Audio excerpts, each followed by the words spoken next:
Então, gente, a gente vai começar agora a tratar da colonização inglesa, né? A gente já estudou a espanhola e fica bem mais fácil agora a gente entender a inglesa. Houve algumas peculiaridades, né? Aconteceu nos Estados Unidos, né? Obviamente, vocês já devem saber. Então, estou até usando aqui um slide silvano. Então, quais foram os fatores que levaram o povo inglês a se dirigir lá da Inglaterra para a América do Norte? Então, o primeiro fator é a perseguição religiosa. A gente tem que entender que a Inglaterra estava passando por um período muito conflituoso quanto à religião, né? Houve as reformas protestantes, que a gente ainda vai estar estudando com mais calma lá na frente, né? E com essas reformas surgiu o protestantismo, né? Uma nova forma, né? Uma nova visão do cristianismo. Então, sempre existia na Inglaterra um rei que era a favor do catolicismo, outro rei que era a favor do protestantismo. Nessa época aí, que é o ano mais ou menos 1620, nesse período aí, estava tendo uma dinastia católica, né, que perseguia justamente os protestantes. Então, esses protestantes, eles acabaram saindo, né, os puritanos, como eram chamados, os puritanos, que é uma vertente, né, do protestantismo, acabaram saindo da Inglaterra para a América do Norte, em busca de uma liberdade religiosa maior.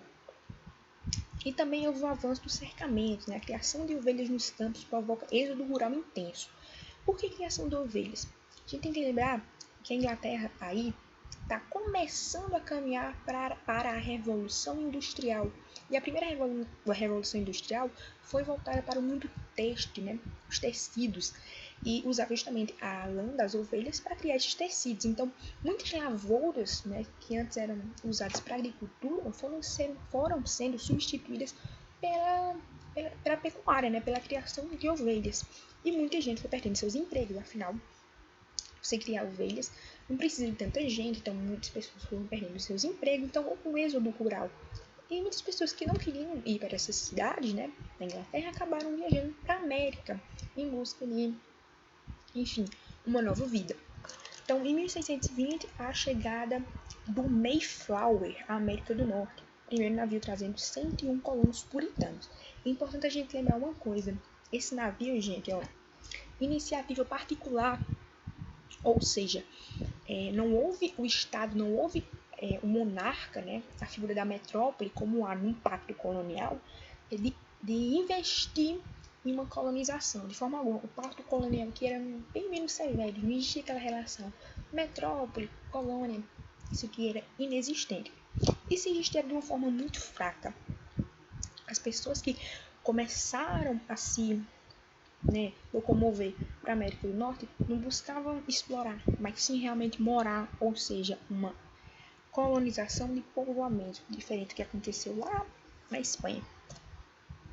Aí surge as 13 colônias, que é bem famosa elas, né? Tem bastante filme em relação a elas, enfim. Aqui as 13 colônias, e logo elas são divididas. A gente vai ver a divisão entre as colônias do norte e as colônias do sul. Eu não sei se esse slide traz a divisão delas, deixa eu ver. Vai trazer. Porque há uma exploração, isso aqui eu vou tratar depois. Há um tipo de exploração diferente em cada uma delas. As colônias do norte e as colônias do sul, as duas, ambas são colônias de povoamento. Entretanto, a colônia do sul, a gente adota ela como uma colônia de exploração. Como assim? Por mais que os colonos nas colônias do sul visem morar, há ainda características que a gente vai estar vendo, abordando mais para frente, que enquadra essas colônias do sul como colônias de exploração, não tanto de povoamento como as do norte. Ora, no norte a gente tem uma agricultura, pequenas propriedades, policultura, mão de obra livre e produção voltada para o mercado interno e o comércio local, peles e madeira nativa. Então, colônias do norte era como um pequeno paizinho que estava começando a se formar. A gente vai estar até vendo isso aqui. Isso aqui do meu eu vou explicar depois, que é o comércio triangular. Vou logo aqui para a questão das colônias do sul. Olha as colônias do sul. Agricultura, grandes propriedades, monocultura, algodão, mão de obra escrava e produção voltada para o mercado externo. Então, as colônias do sul se pareciam mais, por exemplo, com a colonização espanhola, que a gente tinha as terras que usavam a mão de obra escrava e tudo que se produzia para o mercado externo. Então as colônias do sul pareciam bem mais com colônias de exploração, por isso que elas são caracterizadas assim, e as colônias do norte mais como povoamento. Aqui no centro é porque meu mouse não aparece aí na tela, não estaria melhor para explicar isso aqui, essa questão do comércio triangular. Era uma relação que existia entre essas 13 colônias, né, e o resto do mundo, entre aspas. E assim, diferentemente né, da colonização espanhola, das colônias espanholas, que não tinham liberdade econômica alguma, tudo tinha que mostrar, tudo tinha que pedir, como é que diz? Se podia ou não, como é que eu posso dizer? Pedir permissão à metrópole, ou no caso a Espanha. Aqui não existia isso, existia uma liberdade econômica muito grande. Então, por exemplo, as colônias do norte, do centro e do sul, elas muitas vezes comercializavam com as Antilhas que são umas ilhazinhas que tem ali na América do Norte, e comprava dessas Antilhas o melaço que era vindo da cana-de-açúcar, porque as Antilhas produziam muita cana-de-açúcar. Então eles compravam esses melaços, né, as colônias, e com as manufaturas, porque existiam manufaturas, né, nas 13 colônias, isso já difere um pouco da colonização espanhola, né, porque lá na colonização espanhola, lembre, a colônia dava produtos à metrópole e a metrópole usava as suas manufaturas para produzir os produtos. Aqui não. Né? As colônias já possuíam as próprias manufaturas, compravam os produtos, então no caso comprava o melaço, produzia o rum através das manufaturas e trocava esse rum na África por escravos. Então ofertava o rum e em troca recebia escravos. Esses escravos negros iam para as Antilhas, para o sul, né, para as colônias do sul. Lembrem, né, que as colônias do sul possuíam a mão de obra escrava, né, nas do norte não. Isso existiam, era bem menos intensa, né, e isso ficou conhecido como um comércio triangular, porque formam, né, um triângulo, né, mostrando a liberdade econômica que elas tinham em relação à sua metrópole. No caso, não existia uma metrópole, né? A Inglaterra era muito negligente. A Inglaterra não estava lá em cima pressionando as colônias, as 3 colônias. Não, tem que fazer assim e assado.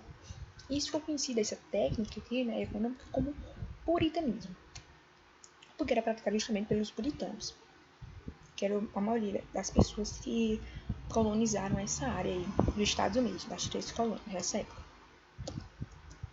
Aqui. Sociedade colonial. Então, houve, como eu já falei, a negligência de salutar. A coroa britânica estava envolvida com problemas internos e, por essa razão, não exercia plenamente seu direito de metrópole sobre suas colônias no litoral da América do Norte.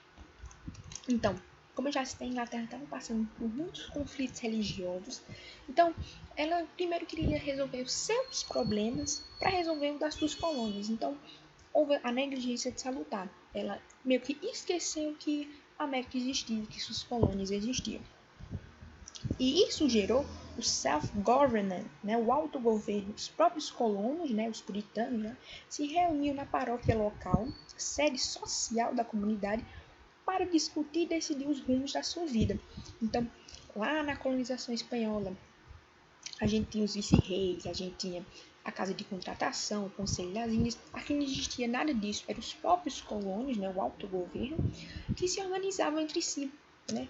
Isso se deu até origem ao discurso americano sobre liberdade e direito de representação, uma tradição que tem origem nessa prática colonial, né? Os Estados Unidos discursa muito sobre a liberdade, não sei o que, e tem origem justamente aí.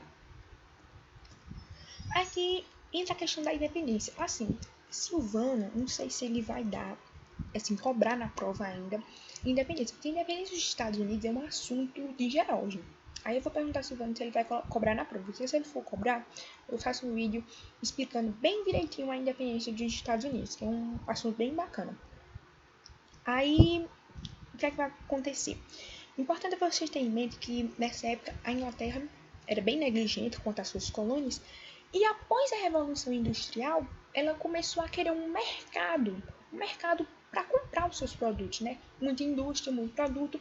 Aí ela começou a pensar, eu tenho minhas colônias, e começou a querer mandar nas colônias, uma vez que eles já estavam tão acostumados com sua liberdade. Então, quando ela começou a impor isso lá, de várias maneiras, que a gente tem esse processo bem necessário da independência, né, com várias medidas que ela começou a adotar em cima das colônias, as colônias começaram a se revoltar contra ela. Isso vai dar origem ao processo de independência, mas eu não sei se ele vai cobrar na prova, porque não é um assunto dele especificadamente. Então, é isso.